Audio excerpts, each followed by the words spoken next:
چنانچہ اس کے لیے ایک تو قرآنک ایجوکیشن سوسائٹی مرتب کی گئی، رجسٹر کرایا، زمینیں دیکھیں، جہاں جہاں زمین دیکھی وہاں نظر یہ آیا کہ اس کے قرب و جوار میں ایسے لوگ بستے ہیں کہ ہم کم از کم طالبات کو وہاں بسا نہیں سکتے۔ احباب نے طے یہ کیا کہ اس کالج کے ساتھ ایک مختصر سی کالونی بسائی جائے اپنے ہم آہنگ اور ہم خیال احباب کی، اور اس کے ساتھ یہ کالج بڑی اچھی اسکیم تھی یہ، چنانچہ اس کے لیے احباب کوآپریٹو ہاؤسنگ سوسائٹی قائم کی گئی۔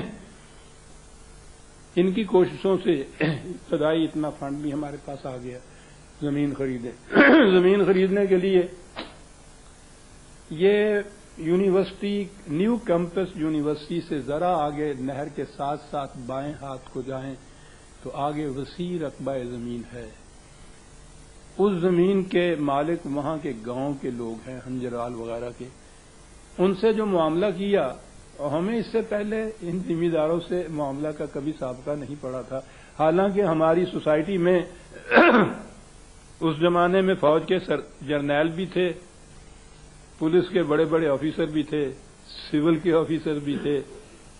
انہوں نے معاملہ کیا، وہاں کا ایک نمبرداری سمجھ لیجئے، اس کی زمین کا معاملہ کیا، اور رجسٹری کے زمانے میں معلوم ہوا کہ وہ تو زمین کسی اور کے ہاتھ بکی ہوئی ہے۔ 60,000 روپے کا پہلا معاملہ تھا۔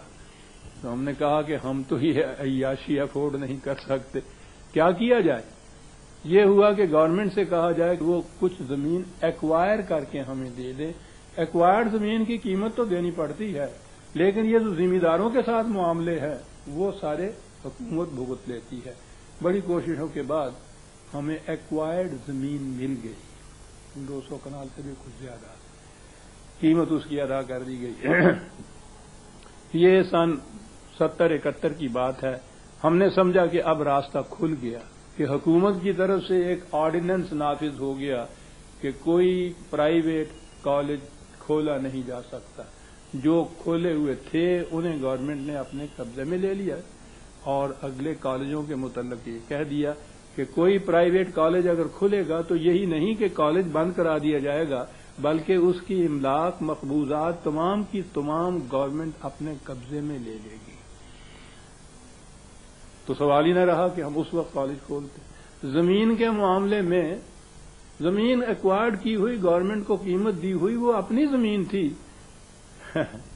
یہاں نواب صادق حسین خان صاحب، وہ پہلے گورنر تھے پنجاب کے، اور آپ کو یاد ہوگا پھر چیف منسٹر ہو گئے تھے۔ انہیں وہ رقبہ پسند آ گیا، اور معلوم نہیں انہوں نے کہا کہ میں نے اس میں سے 40 کنال زمین خرید لی ہے اپنا بنگلہ بنانے کے لیے۔ ایکوائرڈ زمین کو خریدا ہی نہیں جا سکتا۔ تو ان سے جب کہا گیا کہ قانوناً تو یہ آپ خرید نہیں سکتے، تو انہوں نے کہا کوئی بات نہیں، قانون کیا شے ہوتی ہے۔ وہ چیف منسٹر اور گورنر تھے، کمشنر سے انہوں نے کہا کہ یہ ساری اسکیم ہی ان کی منسوخ کر دو، تو وہ اسکیم ہی ہماری منسوخ کرا دی گئی۔ اس کے لیے ہمیں عدالتوں میں جانا پڑا، ہائی کورٹ میں گئے، کتنا عرصہ وہاں رہا، ہمارے حق میں فیصلہ ہو گیا۔ وہ سپریم کورٹ میں چلے گئے، وہاں جانا پڑا ہوں۔ 8-9 سال ان مقدمات میں ہمارے ضائع ہو گئے۔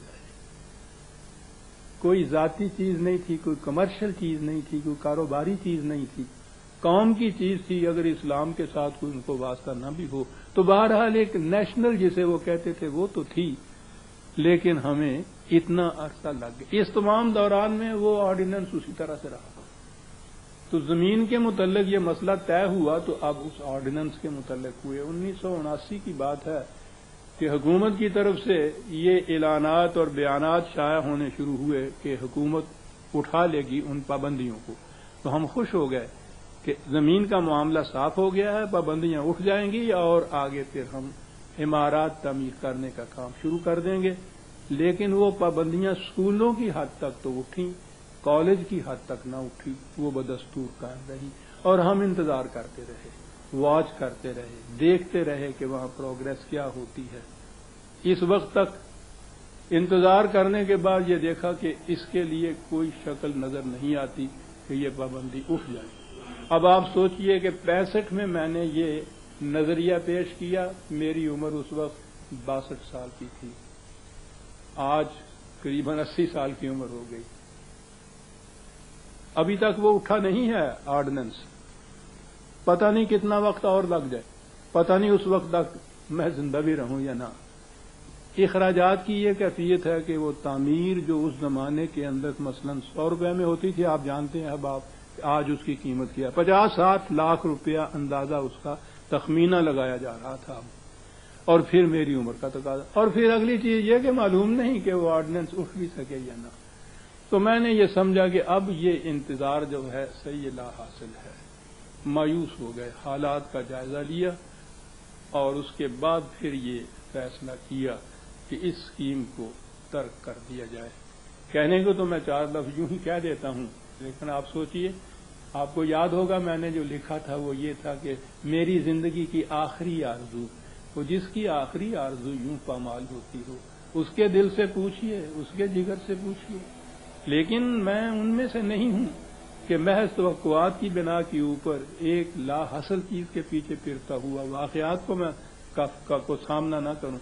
قرآن نے ہمیں یہ نہیں سکھایا ہے، اس لیے مجھے ہمت کر کے یہ اعلان کر دینا پڑا. ایک چیز اس میں نے کی، جن لوگوں نے اس کے لیے عطیات دیے تھے میں نے اعلان کر دیا کہ وہ اپنے چاہیں تو اپنے عطیات واپس لے سکتے ہیں. دوستوں نے یہ چیز کہی کہ عطیے تو واپس نہیں جاتے، تو میں نے کہا بہرحال یہ ہو سکتا ہے کہ عطیے وہ قانوناً واپس مانگ نہ سکیں، ہم دے تو سکتے ہیں ان کو یہ عطیات. تو یہ بھی پہلی مثال ہے اس قسم کی اسکیموں میں کہ وہ عطیات جو ہے ہم واپس کر رہے ہیں. طلوع اسلام میں اعلانات شائع ہو رہے ہیں، جن جن احباب نے مانگے ہیں عطیے وہ ہم نے ان کو واپس کر دیے ہیں. اس طرح سے یہ اسکیم، اگر میں کہوں زندگی میں اگر میری وفا کی حالات اچھے ہوئے، یہ پابندیاں اٹھ گئیں، تو ہو سکتا ہے کہ اس کے بعد بھی یہ چیز پھر ہاتھ میں لے لی جائے. لیکن سر دست تو اس کی کامیابی کی کوئی امید نہیں تھی، اس لیے اسے چھوڑنا پڑا. شکریہ.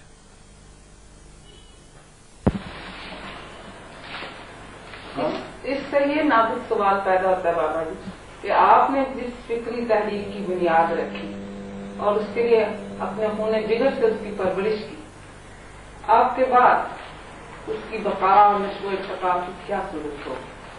کیا آپ کی نظروں میں کوئی ایسے لوگ ہیں جو اس شمع کو روشن رکھ سکیں، آپ کے مشن کو جاری رکھ سکیں؟ یہ سوال میری بیٹی پہلے سوال سے بھی زیادہ علم انگیز ہے. اس کا تعلق ماضی سے تھا، اس کا تعلق مستقبل سے ہے. ساری زندگی میری یہ دعا رہی کہ عمر بھر کی نوا گری کا صلہ اے خدا کوئی ہم نوا ہی دے، اور یہ دعا قبول نہ ہوئی، ہم نوا نہ ملا. میری فکر سے متعلق متمسک اس کی تحسین و تبریک کرنے والے، میں سمجھتا ہوں کہ اگر مبالغہ نہیں آدمی ہے، لیکن وہ جسے ہم نوا کہا گیا ہے وہ ہم نوا نہیں ملا عمر بھر. اور بات صاف ہے، جذباتی قوموں کے اندر اس انداز سے ہم نوا یا مفکر پیدا نہیں ہوا کرتے. میں فکر اور شعور عام ہو، وہاں تو یہ قطار در قطار ایک کے بعد دوسرے کے بعد تیسرا چلا آتا ہے. جذباتی قوموں میں یہ کیفیت نہیں ہوتی، بڑا قحط ہوتا ہے. وہ ایوولوشن میں ایک تو تھیوری یہ ہے نا کہ وہ نارمل یا نیچرل ایوولوشن، ایک کڑی کے بعد دوسری کڑی آتی ہے، پچھلی کڑی کی خوبیاں اپنے ساتھ لیے ہوئے، اور اس کے بعد ایک سائنٹسٹ کہہ سکتا ہے کہ اگلی کڑی کیا ہوگی. لیکن ایک ایمرجنٹ ایوولوشن ہوتی ہے، ایک ایسی کڑی آتی ہے جس میں پچھلی کڑی کے متعلق سے یہ نہیں کہا جا سکتا کہ یہ اس کی ہی ایوالو شدہ شکل ہے، وہ کچھ اور ہی انداز ہوتا ہے جسے جینس کہا کرتے ہیں. جذباتی قوموں میں اس طرح سے پیدا ہوتے ہیں لوگ، اس کے متعلق آپ کوئی اندازہ نہیں دے سکتے، کوئی پریڈکٹ نہیں کر سکتے. اور ابھی تک منطق اس مقام سے سربراہ ہے کہ یہ جینیس اس قسم کے لوگ پیدا کیسے ہو جاتے ہیں. آپ اپنی تاریخ کو دیکھیے، آپ کے یہاں سر سید پیدا ہوا، جس ماحول میں اس کا بچپن گزرا اسے دیکھیے.